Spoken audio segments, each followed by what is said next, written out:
bu videoda matching headings savol turiga qanaqa yondashishimiz kerakligini, qaysi usul bilan ishlashimiz kerakligini ko'rib chiqamiz. Bu savol turi eng qiyin savol hisoblanadi IELTS readingda ko'pchilik uchun va deyarli hamma uchun ham bo'ladi.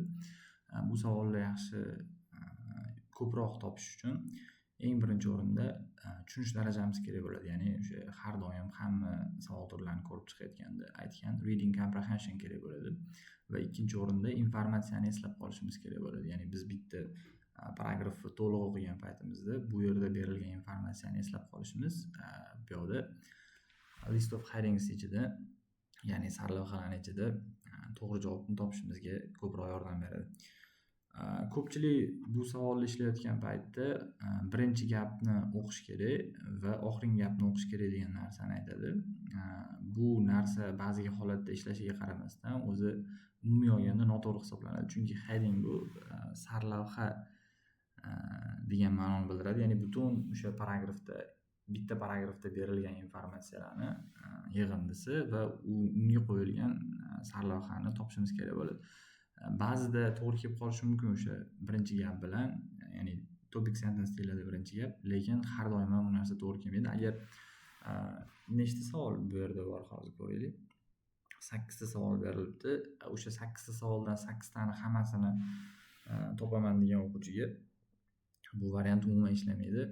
3 tasini yoki 2 tasini shu yo'l bilan topsa bo'ladi. Keyin ikkinchi yo'l noto'g'ri bo'lgan yo'l. Ko'pchilik to'g'ri deb o'ylaydi, lekin uni ham juda ko'p o'quvchilar bu headingni ishlayotgan paytda keywordlar bilan ishlaydi. Bu yerda mana keywordlarni belgilab oladi. Complaints, impact, certain approach. Shunga qarab turib tekstni bu yoqdan qidiradi. Bu ham eng ishlamaydigan usullardan biri hisoblanadi. Bu orqali ham bu headinglarni umuman topib bo'lmaydi. Endi o'sha topish uchun nima qilish kerak, to'g'ri ishlash uchun nima qilish kerak deyilganda, birinchi o'rinda reading comprehension kerak, yaxshi tushunishimiz kerak. Ikkinchi o'rinda hozir aytganimdek, bu informatsiyani eslab qolish bizning qobiliyatimiz bo'lishi kerak. Yana bitta narsaga e'tibor qaratishimiz kerak. Bu headingda chalg'itadigan joylari bo'ladi. Ya'ni o'sha butun paragraf ichida bitta qatorda so'zma-so'z yozib qo'yilgan bo'lishi mumkin bizga berilayotgan heading. Unda ham biz javobni tanlamasligimiz kerak, chunki u heading bo'la olmaydi. Prosta example uchun aytib o'tib ketaman. Doim o'quvchilarga tushuntirayotgan paytda ishlataman. Masalan, agar qushlar haqida gapirayotgan bo'lsa, qanaqadir qush nomini berib, ular necha yil umr ko'rishini, qaysi hasharotlarni yeyishini, necha metr balandlikkacha ucha oladi, qishda qaysi o'lkalarga ko'chib ketadi, shu narsani bergan bo'lsa, bizda headinglar qatorida qushlarning hayot tarzi, ular haqida informatsiyalar degan narsalar turishi kerak.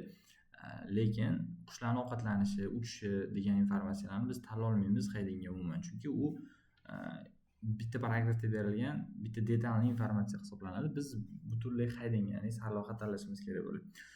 Endi ishlashga o'tadigan bo'lsak, ishlashda garchi tushunsa ham shu bitta paragrafda berilgan informatsiyani to'liq, ba'zi o'quvchilar qiynaladi to'g'ri javob tanlashda.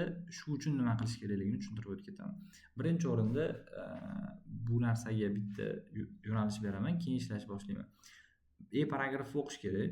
Paragrafni o'qib turib asosiy informatsiya berilgan elementlarni olish kerak, ya'ni eslab qolish kerak va shu 9 ta variantdan orasidan qidirish kerak to'g'ri javobni. 9 ta variantdan qidirgan paytimizda odatda tekstni boshida topishimiz qiyinroq bo'ladi, chunki gap hali nima haqida ketayotganligini to'liq anglay olmaymiz. Shuning uchun 2 tadan variant yoki 3 tadan variant belgilab ketish kerak. Ya'ni asosiy eng siz to'g'ri deb o'ylagan variantingizni belgilaysiz. Paragrafga misol uchun nechinchisi to'g'ri keladi? 2-chisimi, 9-chisimi, nechinchisi? Va yoniga yana bo'lishi mumkin bo'lgan ehtimoliy variantni ham belgilab ketasiz. Keyin paragrafdan paragrafga tushgan sari to'g'ri javob aniqlashib boradi. O'sha keyingi paragraflarda o'sha 100% to'g'ri deb olgan javobimizni olib qolib, o'shani undan oldingilaridan o'chirib tashlashimiz kerak bo'ladi. Masalan, C paragrafga kelgan paytimizda aytaylik 5-javob to'g'riligi aniq bo'ladigan bo'lsa, ya'ni ishonch hosil qiladigan bo'lsak, o'sha Cni boshqa ikkinchi variant sifatida yozgan savollarimizdan o'chirib tashlaymiz. Bu nimaga kerak bo'ladi? Chalg'imaslikka, xato qilib qo'ymaslikka, tushunib turib ham o'sha narsada xato qilmaslikka olib keladi, yaxshi narsa. Lekin agar biz paragrafni o'qigan paytimizda umuman tushunmaydigan bo'lsak, ya'ni general meaningni hali anglay olmaydigan bo'lsak, demak yoki heading ishlash hali bizga ancha vaqtli degani, ko'proq artikl o'qish kerak, ko'proq so'z yodlash kerak degani. Agar imtihon yaqin bo'ladigan bo'lsa, o'sha birinchi va oxirgi gaplarni o'qib turib taxmin qilsa bo'ladi. Shunda ham lekin 20%, 30% to'g'ri topa olamiz, xolos, qolganini topa olmaymiz. Endi ishlashga o'tamiz. Mana paragrafni o'qib chiqamiz. Kattaroq paragraf ekan va paragraf ham o'zida 3 ta qismga bo'linar ekan. Boshlaymiz. Organization is big business, whether it is of our lives, all those inboxes and calendars, or how companies are structured. Multi-billion-dollar industry helps to meet this need. Organizatsiya bu katta biznes. Bu bizning hayotimiz bo'ladimi? Ya'ni inboxlarni, kalendarlarmi yoki kompaniyani qanaqa struktura qilinganligi bo'ladimi? Bu multi-milliard dollarlik kompaniya bu ehtiyojlarni qondirishga yordam beradi. Bu yerda hop organization is big business bilan multi-billion dollar industry helps to meet this need degan narsani olib qo'ysak bo'ladi o'zimiz uchun. We have more strategies for time management. Bizda ko'p strategiyalar bor vaqtni boshqarish uchun, project management uchun va self organization uchun, ya'ni proyektni boshqarish uchun va o'zimizni boshqarish uchun than at any other time in human history. Demak, shu narsaga e'tibor qaratishimiz kerak ekan. Mana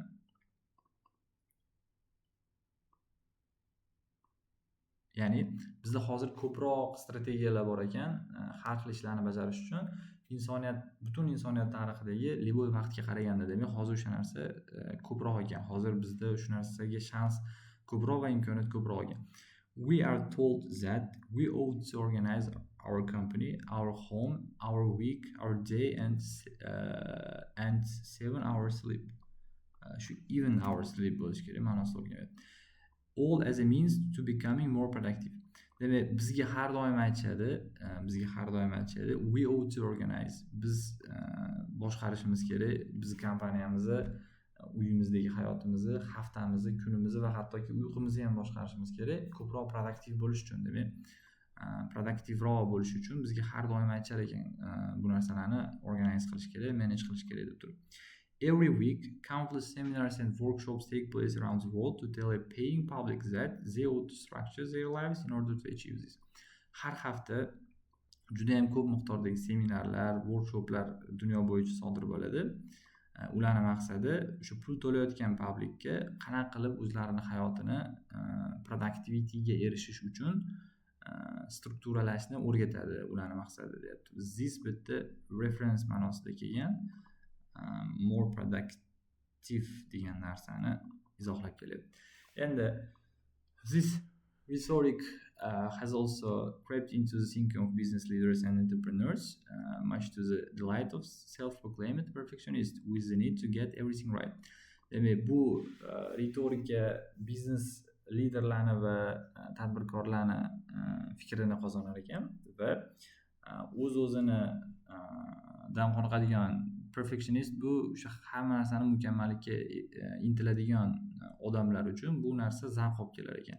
We need to get everything right, ya'ni hamma narsani to'g'ri qilishni xohlagan perfectionistlar uchun bu narsa yaxshi anaqa olib kelar ekan, ya'ni zavq olib kelar ekan.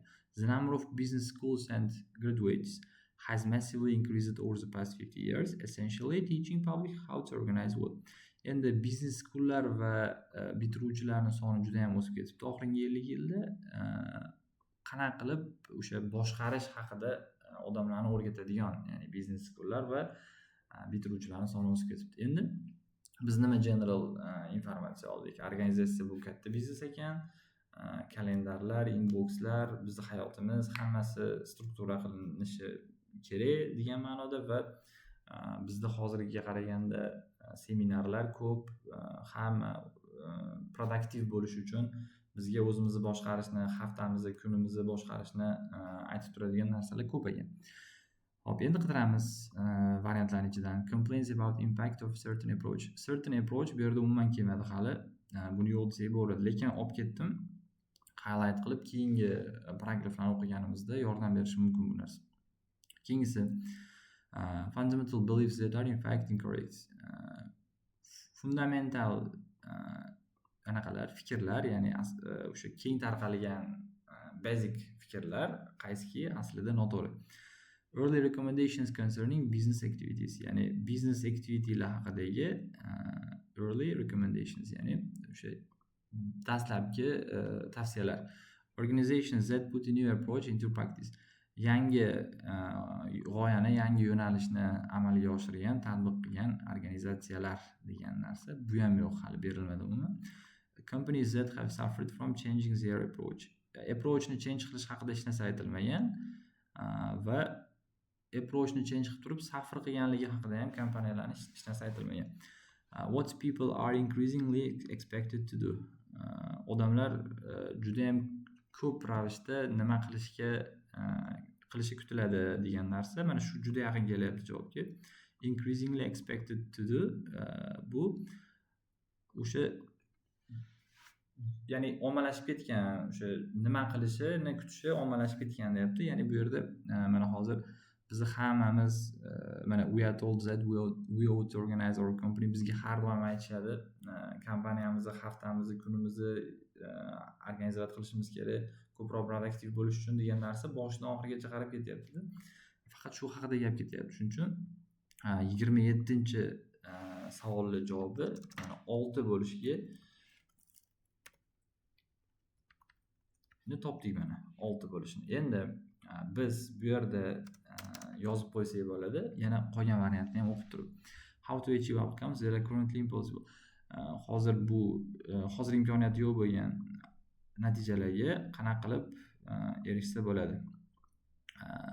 Neither approach guarantees continuous improvement. Hech qanaqa approach garantiyalamaydi doimiy o'sishni. Hech qanaqa approach yo'nalish, ya'ni yondashuv. Evidence bo'lish kerak bizda. That a certain approach can have more disadvantages than advantages. Bitta approachni ko'proq disadvantage bo'lishi mumkin, advantage'ga qaraganda degan narsa turibdi. Bu ham yo'q. Demak, 6-savol, 6-variantligi 27-savolimizda javob aniq bo'ldi. Endi o'rtacha o'quvchi sifatida qaraydigan bo'lsak, o'rtacha o'quvchi bu variantda qaysi variantni yana ikkilanishi mumkin 6 bilan birgalikda. O'zi javob aniq 6ligi, lekin mana sizlar ishlayotgan paytingizda shunaqa muammo bo'lsa, agar misol uchun mana yozib ketsanglar bo'ladi. Xo'p.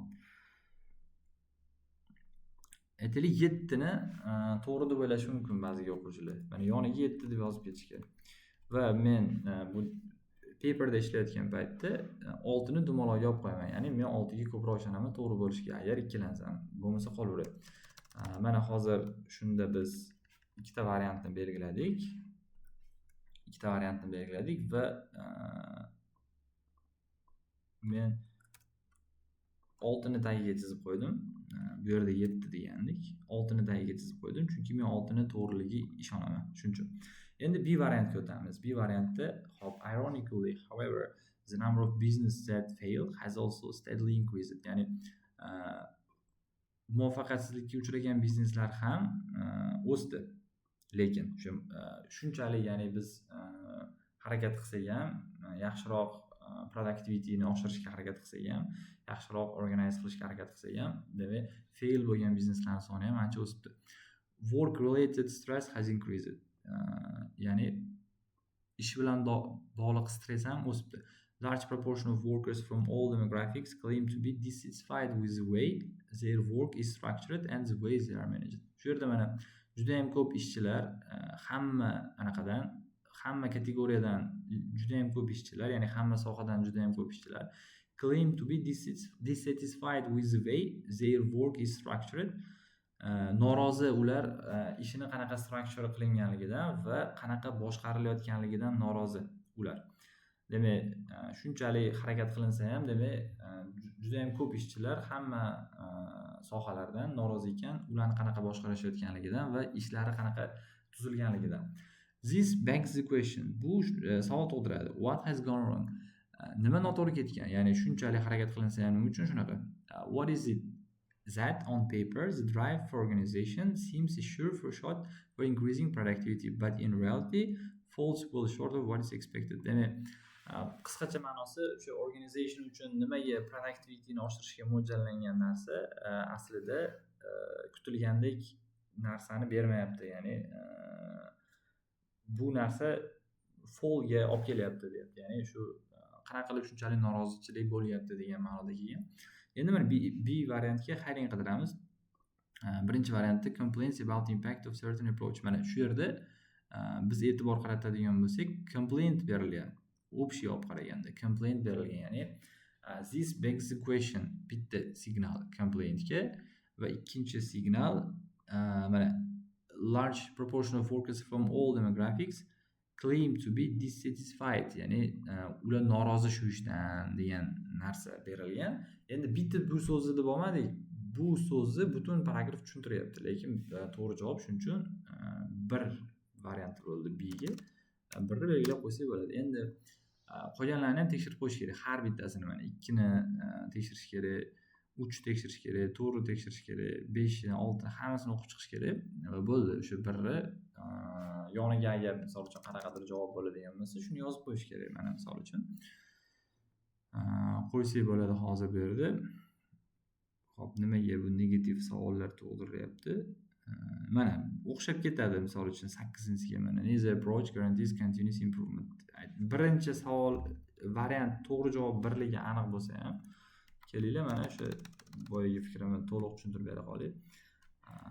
8ni yozib qo'ydim yoniga. Ya'ni bu ikkinchi o'xshayotgan, to'g'ri javobga o'xshayotgan variant bu. O'quvchilarni anaqasidan olib qaraganda, ya'ni ishlash stilidan olib qaraganda, lekin to'g'ri javobga aniq uveramiz, chunki mana hamma narsa aytilgan, to'g'ri tushunib turibmiz bu javob to'g'riligi. Endi 29-chi, ya'ni C variantga qaraydigan bo'lsak, this has been a problem for a while now. Bu narsa hozirgacha muammo bo'lib kelgan. Frederick Taylor was one of the forefathers of scientific management. Frederick Taylor degan odam scientific managementni otalaridan bittasi, ya'ni o'sha asos solgan odamlardan bittasi. Writing in the first half of 20th century, 20-asr boshlarida yozib, he designed a number of principles to improve the efficiency of work process. U bir qancha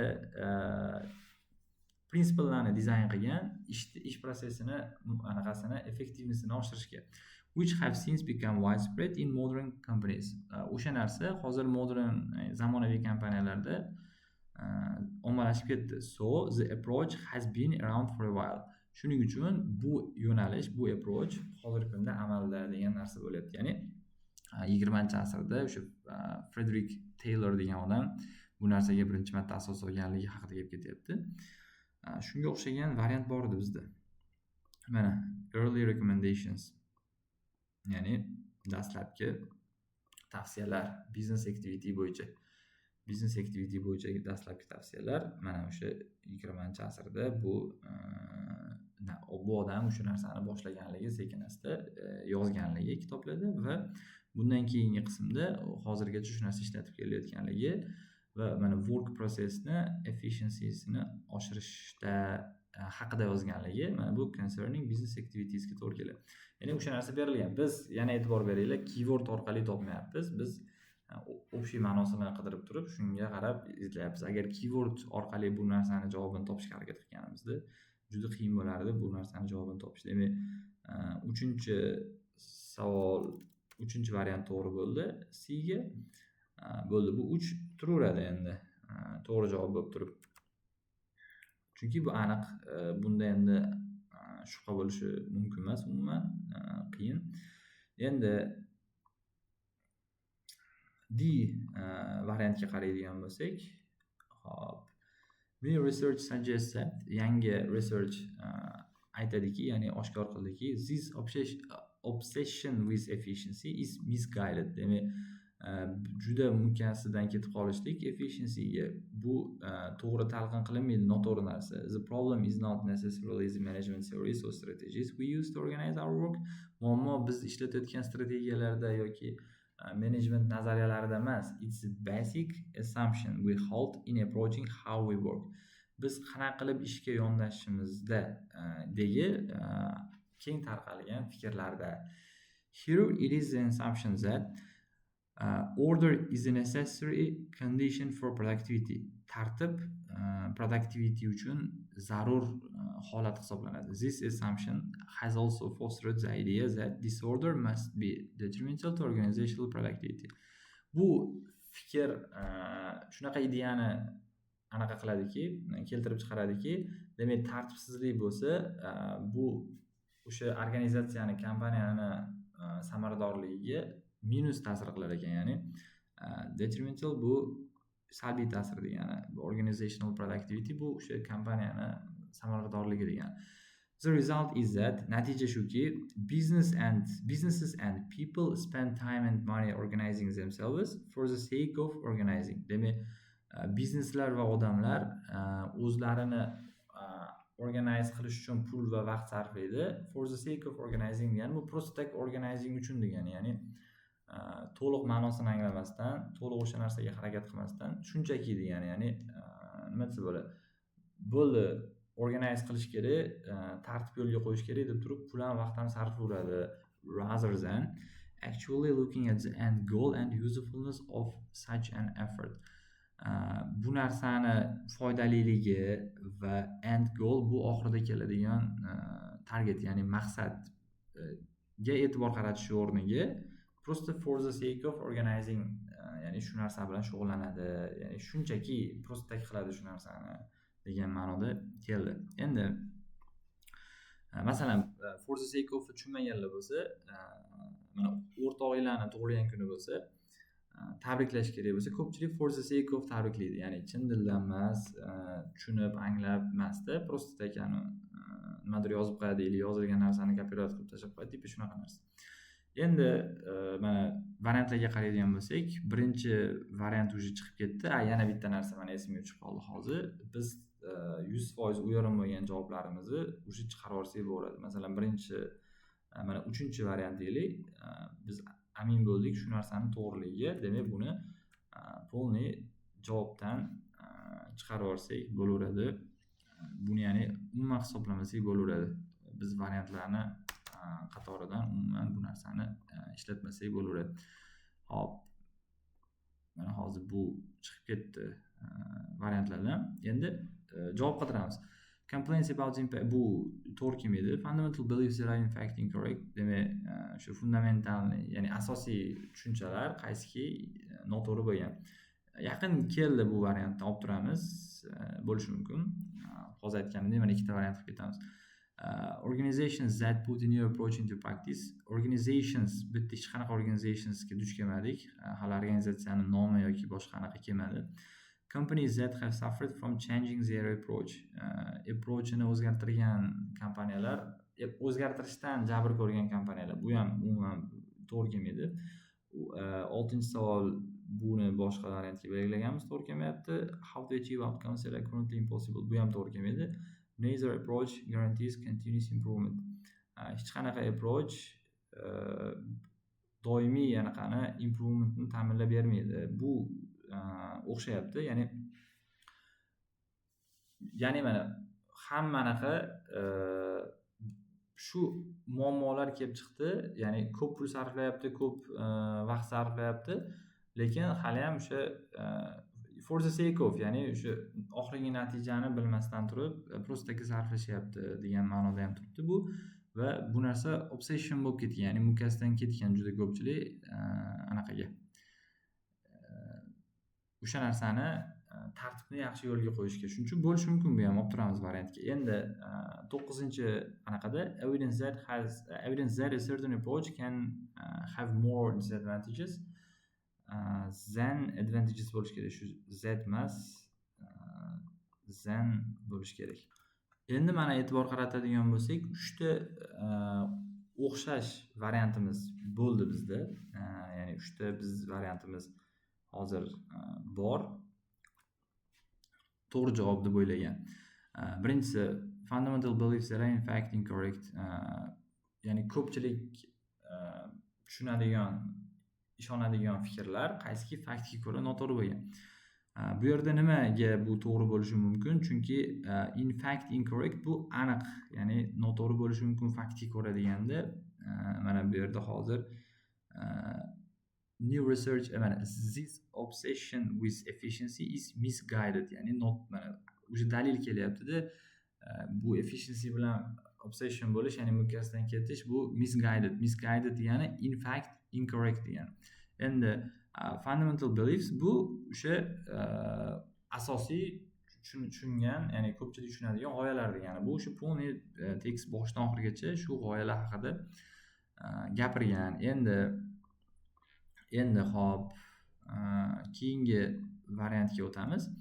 Keyingi variant biz 8 yana bo'lishi mumkin deb o'ylagandik. Neither approach guarantees continuous improvement. Hech qanaqa approach doimiy o'sishni ta'minlamaydi. Bu yerda eng nima uchun to'g'ri kelmaydi deb o'ylashimiz mumkin bo'lgan narsa, continuous improvementni garantiyalamasligi bu bor narsa, lekin o'sha hech qanaqa approach haqida bu yerda gap ketmayapti. Ya'ni to'liq bu narsa heading bo'la olmayapti. Yana bitta biz qo'yishimiz mumkin bo'lgan narsa, 3-variantimiz bor edi. Hop, how to achieve outcomes, bu to'g'ri kelmaydi. Mana 9-inchisi balki bo'lishi mumkin deb o'ylashimiz mumkin. Ya'ni evidence that a certain approach can have more disadvantages than advantages. Qaysidir bitta approachni ko'proq zararlari bo'lishi mumkin foydalariga qaraganda. Zarar va foydalari haqida bu yerda gap ketmayapti, lekin bu narsani foyda bo'lmasligi haqida ishora qilingan. Shunga chaqliqib turib ko'pchilik 9 ni belgilab qo'yishi ham mumkin. Yana bitta narsa, evidence haqida gap ketmayapti. Ya'ni umuman bizga evidence berilmayapti. Shu eng muhim narsa shu. Ya'ni qaysidir dalil berilishi kerak. Shu kompaniya yoki shu narsa shu orqali nima bo'ldi? Zarar qildi yoki qanaqadir aytaylik, minusga uchradi degan narsa berilishi kerak. Shuning uchun to'g'ri javob mana bu yerda hozir fundamental beliefs, ya'ni o'sha jamiyat o'ylaydigan tushunchalar qaysiki faktga ko'ra noto'g'ri. Ya'ni biz bo'ldi orderni yo'lga qo'ysak foyda qilamiz, productive bo'lamiz degan tushunchani o'ylaydi hamma. Ya'ni obsession bor ularda, lekin bu misguided, ya'ni noto'g'ri tushunilgan, ya'ni noto'g'ri. Полный paragrafda shu narsa haqida aytilgan. Endi nima qilish kerak hozir shuncha paytdan beri tushuntirmoqchi bo'lgan narsam, to'g'ri javobni yozishimiz kerak 2 va buni to'g'ri javobligini belgilab turib, ya'ni o'zimiz uchun biz buni ishonch hosil qilib belgilaganligimizni yozib turib, biz yoniga mana ehtimoliy bo'lishi mumkin bo'lgan variantlarni ham yozib ketishimiz kerak. Ya'ni bular 9 mana bo'lishi mumkin edi. Biz o'yladik 9 bo'lishi ham mumkin deb turib va yana hop 8 bo'lishi mumkin edi deb turib o'yladik mana 8 ni. Demak, shu yerda to'g'ri taktika qilsak bo'ladi. Mana 8 bu yerga to'g'ri kelmasligini mana hozir aniq ishonch hosil qildik. Mana bu yerdan 8 ni o'chirib tashlasak bo'ladi. 28 dan. Demak, 28-savolga biz u yerimiz birinchi variant to'g'ri bo'lishini. O'zi aslida mana boya tushuntirganimda yaxshi tushunib turgan bo'lsak, yaxshi bu narsani anglab turgan bo'lsak, u shart emas bu 2-3 variantlar o'zi bitta bilan topib ketsa bo'ladi, lekin o'sha o'quvchilarga 2 ta javob yoki 3 ta javob to'g'riga o'xshab tuyulaveradi. Shu paytda shunaqa stildan foydalanish foyda qilsa qiladi, lekin umuman zarar qilmaydi. Keyingi paragrafga o'tsak bo'ladi, paragrafga. What's more, recent studies shows that order actually has diminishing returns. Yaqindagi researchlar, ya'ni tadqiqotlar ko'rsatadiki, tartibni anaqasi bor. Diminishing returns bu ya'ni kamaygan anaqasi bor. Return bu biz nimadir qilamiz, evaziga nimadir olamiz. Shu narsa, ya'ni biz xohlagan narsani ola olmasligimiz mumkin degan ma'noda kelyapti. Order does increase productivity to a certain extent. Qaysidir darajagacha ko'tarib beradi tartib productivityni, but eventually the usefulness of the process of organization and the benefit it yields reduce until the point where any further increase in order to reduce productivity. Qaysidir darajagacha productivityni ko'tarib bergandan keyin bu narsa tushishni boshlar ekan. o'sha oldingi o'sgan joyigacha, oldin misol uchun qancha bu narsa o'sgan bo'lsa, demak shu joygacha yana qaytib tushib ketishi mumkin ekan. Ya'ni umuman olganda qisqa tarjimasi to'g'ri qaysidir ma'noda productivityni ko'tarib beradi bu order, lekin aslida bu narsani tushirib yuborishi ham mumkin keyinchalik qaysidir pointga degan ma'noda kelyapti. Some argues that in a business, ba'zilar aytadiki biznesda if the cost of formally structuring something outweighs the benefits of doing it, biror narsani tashkillashtirishni narxlari agar uni foydalaridan oshib ketadigan bo'lsa, then o'shanda that thing, o'sha narsa ought not to be formally structured. O'sha narsa tashkil qilinmagani ma'qulroq. Ya'ni biror narsani biz organizatsiya qilmoqchi bo'lsak, yaratmoqchi bo'lsak ishxonada, uni unga qilinadigan sarf xarajatlar uni olib keladigan foydasidan oshib ketadigan bo'lsa, biz u narsani qilmaganimiz yaxshiroq deyilgan. Instead, uni o'rniga resources involved can be better used elsewhere. O'sha u narsada jalb qilinadigan resurslar boshqa joyda ishlatilgani yaxshiroq deb berilgan. Endi mana boya ko'rgandik shunaqa narsani. Mana evidence that a certain approach can have more disadvantages than advantages. Qaysidir approachni ko'proq zarari bo'lishi mumkin foydasiga qaraganda. Mana xuddi shu narsa berilgan. Ya'ni o'sha zarari ko'proq bo'lib ketadigan bo'lsa foydasidan ko'ra boshqa joyda ishlatgan yaxshiroq deb beryapti va bu narsaga evidence ham berilyapti. Mana shu evidence shu biznesda deb turib mana if bilan yozilgan, ya'ni shu narsa haqiqatan ham bo'lishi mumkin degan ma'noni bildiradi. Endi paragrafimiz javobi yozib qo'ysak bo'ladi. Mana 9. Mana bunga endi biz ishonch hosil qilgan paytimizda mana 30-savoldagi 9ni o'chirib tashlasak bo'laveradi. Bu bo'ldi aniq, demak to'g'ri javob 30ligi. Xuddi shunaqa ishlanadi. Bu haydinglar. Bitta o'qiganimiz sari javobni topib ketaveramiz va hozir aytganimdek general meaning, ya'ni общий meaningga qarashimiz kerak.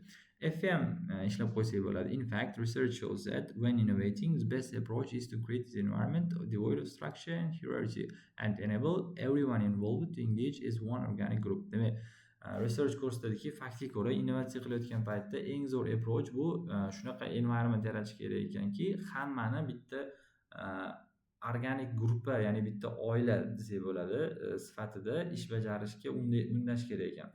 These environments, bu environmentlar can lead to new solutions. Bu environmentlar, ya'ni shu bitta organik gruppa sifatida shakllantiradigan bo'lsak, biz ishchilarni yangi solutionlarga olib kelar ekan. Under conventionally structured environments, ya'ni eski usullarda tashkil qilingan muhitlarda would never be reached, hech qachon erishib bo'lmaydigan degan narsa. Mana esimizda bo'lsa, boya qanaqadir outcomes that never be achieved degan narsa bor edi. Hozirgi kunda erishib bo'lmaydigan degan narsa. Mana bu yerda mana how to achieve outcomes, mana boshqacharoq ekan, o'sha natijalarga qanaqa qilib erishish, they are currently impossible. Hozirgi kunda iloji yo'q bo'lgan natijalarga qanaqa erishish. Mana xuddi shu exactly shu F da berilgan, hamma narsa tushunarli. Mana house ichidagi gapni nima uchun tashlab ketdik? House ichidagi gap bizga umuman muhim emas. Chunki bu house ichidagi gapda conventionally structured environmentga ta'rif berilyapti. Ya'ni o'sha conventionally bu odatiy, traditionally degani eski paytdan beri shu qilib kelinayotgan environmentda bu narsani erishib bo'lmaydi, lekin bitta organik guruh shakllantirsa ishxonada yangi solutionlarga, ya'ni hozirgi kunda erishib bo'lmaydigan solutionlarga erishsa bo'ladi degan narsa berilyapti. Xuddi shu endi mana 32ni javobi, 32-savolimizni javobi demak 7-variant bo'ldi. Mana sizlarga ko'rsatmoqchi bo'lgan narsam keldi mana. Hozir yana 27-savolda shubhalangandik. Mana endi buni 7-savolda o'chirib tashlasak bo'laveradi. Xuddi shu bittadan variantni o'chirib tashlaveramiz. Bizning savollarimiz aniq bo'lganligi sari. Buni ham hozir mana o'chirib tashladim. Menimcha hamma narsa tushunarli bo'lgan bo'lsa kerak. Xuddi shu heading hisoblanadi. Yana bitta xulosa qilib qaytarib o'tib ketadigan bo'lsam, heading ishlab ko'ring. Birinchi o'sha paragrafni yaxshilab tarjima qilib chiqing. Keyin bu yoqdan javoblarni qidirib ko'ring. Agar shunda ham topa olmayotgan bo'lsangiz, paragrafni tushunib turib topa olmayotgan bo'lsangiz, bu usul sizga yordam beradi. Agarda paragrafni o'qib turib tushunmayotgan bo'lsangiz yoki bo'lmasa o'qigan informatsiyani eslab qola olmayotgan bo'lsangiz, demak ko'proq o'qish kerak bo'ladi. heading ishlagandan ko'ra, ya'ni ishlash bu vaziyatda foyda bermaydi, ko'proq o'qigan yaxshiroq.